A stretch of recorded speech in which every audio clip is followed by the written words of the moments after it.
Hi friends, hi fellow homeschool moms, and welcome to my workshop. This particular workshop is all about homeschooling when you have only little ones, like when you don't have any older children, when you just have little ones. For introductions, my name is Melinda. I am a mom of 4, ages 7, 5, 3, and 1. My family and I live in Costa Rica, and so it might be a bit different from You'll notice in my background that some things are probably a bit different. You'll have to excuse the background noise because I don't have any quiet place to record. Like there comes a motorbike. Anyway, let's see how well we can do this and see if you can enjoy and understand it. I went till 3rd grade. I went to a private Christian school here in Costa Rica too. My family lived here at the time. And then once I turned 11, so I would have been to fourth grade. I don't remember. I went to private school, and then when we moved to Canada, then my mom started homeschooling me, and I homeschooled through till 12th grade. And now I'm in my own homeschool journey with my children. And so we're just starting out. Mine are all young yet. And when I think back of how we homeschool, how nice my mom had systems set up, schedules, chores, time she'd take for each of us, and I think I can't do that. But then I remember she had her 4. Me and my siblings about as close together as I have my 4. But by the time she started her homeschool journey, her youngest was 4. 4, I think, 4 or 5. So that makes some difference in age. And I've started right from the beginning with babies and toddlers always underfoot. My oldest is in 1st grade now, though we have been doing some sort of homeschooling for several years now. Last year I had started her in 1st grade, but then with having a baby and everything, we just kind of quit, and now this year we're finishing up. And maybe for context, here in Costa Rica we do homeschool from February to November, or that's the school year.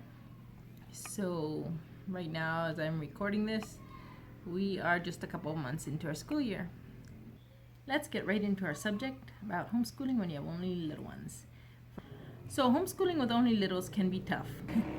The reason why is because everything depends on mom. Well, my husband is very helpful too and so on, but he's gone a lot of the school day and a lot of the day in general. So mom does all the laundry, all the cooking, all the teaching, is responsible for everything, for putting the baby to sleep, for helping the 1st grader and the preschooler, and keeping the toddler happy. And it's a lot. And sometimes that verse comes to mind, he shall gently lead those that are with young. And I have thought of it, it doesn't feel gentle. This feels intense. But maybe some of it is me making it more intense. And that has, the key for us moms with only little ones should be that gently thing. We should homeschool gently. There's a time when they're older and everything, when things should be more intense, and if you can, by all means, do a full schedule. But at the stage of only little ones, where it's hard to keep up with everything, maybe you just need to gently lead your little ones, just like Jesus wants to do for us. And it's probably us who are hurrying and rushing things along and trying to do more than we were made to do at this stage. So how do we manage when we have only little ones? I've been very overwhelmed sometimes, and I don't have all the answers, but here are some of the things that I've learned. One is to seek God for wisdom. Like in James, I didn't write down the verse, but where it says, if any of you lack wisdom, let him ask of God. I think it's in James. So take your full, busy, overwhelming days to God and let him give you ideas. I know I have sometimes, God has led me to how to shuffle some things around in my day just to make it all work better. So that would be my first tip. Seek God for wisdom.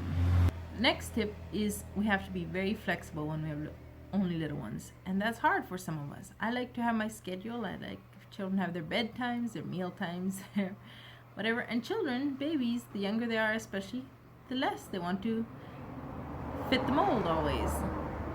So they just don't. Sometimes we want baby to go to sleep at 9 o'clock for his morning nap so that we can do school, and he doesn't for whatever reason. And instead he cries and cries and we can't do anything because we have to be holding him. There are things where we just need to be very flexible when we have only little ones. The other tip I have that I've learned is to keep it all very simple. Young children don't need much. They don't need much of anything really. They don't need an intense schedule. They don't need lots of schooling. There's a place for all the subjects when they're older, but when they're younger, I've found basically in this stage where I can't keep up with much, I teach math, I teach learning to read and language arts. I like to do some social studies and music and science stuff, but those are not a must because I can't manage a big, full, complete schedule. It's just too much because I have my little children. The 1-year-old, the 3-year-old, they require quite a bit of time. So that's one of my tips. In this stage, if you have only little ones, lead gently, don't do much, keep it simple. Your own life too, don't try to fit too much in. Do try to use nap times, use baby carriers, use baby swings if you have a little one. Use special school times with a toddler. I know my 3-year-old, she loves if I sit down and color with her a little while, and she's had her school, and then she's often happier to let me do school with the older ones. Those are all simple tips that can help, and they don't work for everyone in every situation, but I just mentioned them because maybe something I need to learn from others too, but maybe something of this would resonate with you or be a tip that you could make work out in your home. Some other things I like to do to try to have school time with my older ones, with my first grader and maybe even my kindergartner, is I like to have certain toys that pretty much only come out at school time for the younger children. So they're new and fresh. They're more, I don't know, I guess extra special toys that don't come out just any time, and that way it keeps them more occupied. I like to have water bottles sitting around so that they can get their own water, because if I have to be filling their water bottles and everything, that can take a lot of time. And also have simple snacks ready, easy to grab on hand. Truth is, often these days I just grab a package of crackers for the baby or whoever needs, because it's how we need to do it at this stage. It needs to be simple. So maybe you have some tips too, and you can share them with me later below this video, or share them with other moms. I'm just giving ideas of some things that have helped me and that just might be a help for you, because we all need to be there for each other in this. And I like to get ideas from others. Other moms who are in the same situation as me with only little ones, how do they manage? And so this is just my little bit of sharing with you.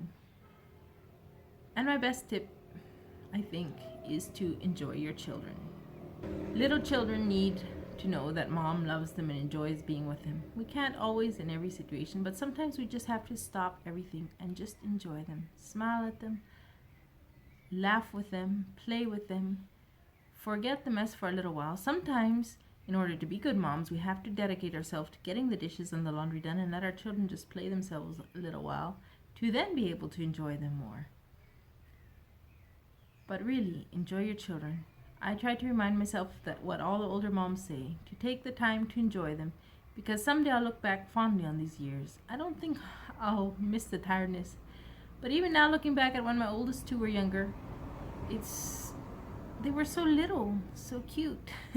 They still are, of course, and I have my younger babies, but I almost missed the older ones at that stage, and I was very overwhelmed then sometimes.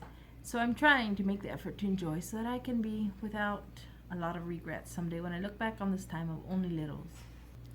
I also want to mention some more important things about homeschooling when you only have little ones, and that is to lay the foundation. Lay a strong foundation for the future years. There's different ways to do that.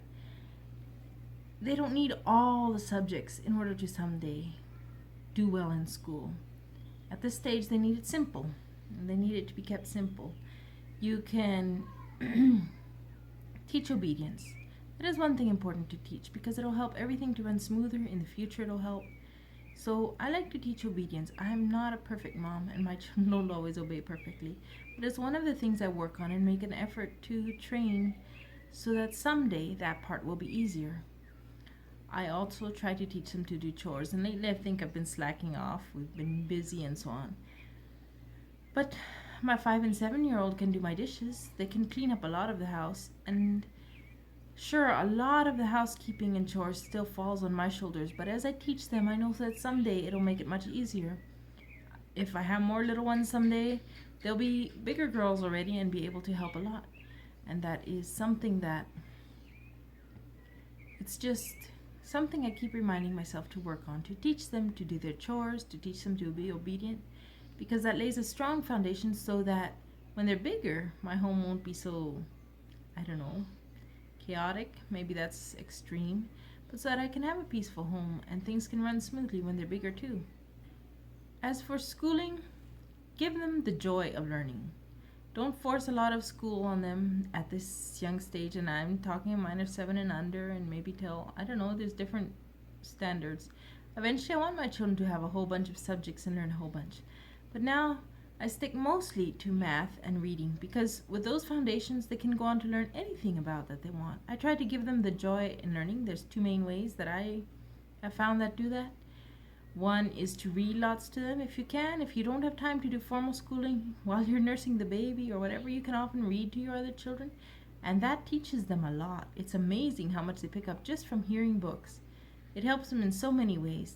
And they do learn science and social studies and lots of other subjects just from hearing lots of books. So I would encourage you to read a lot. Read every day if you can. And you can't always take lots of time to read. I certainly can't lately, but I try to read almost every day, at least a bit to them. And I take them out into nature and take them on walks. Again, it's not something I can do every day, but I do it as often as I can. We live in a semi-urban area, so it's not like they have a huge yard. They do have a nice yard to play on outside, but I like to take them to see more, to explore more.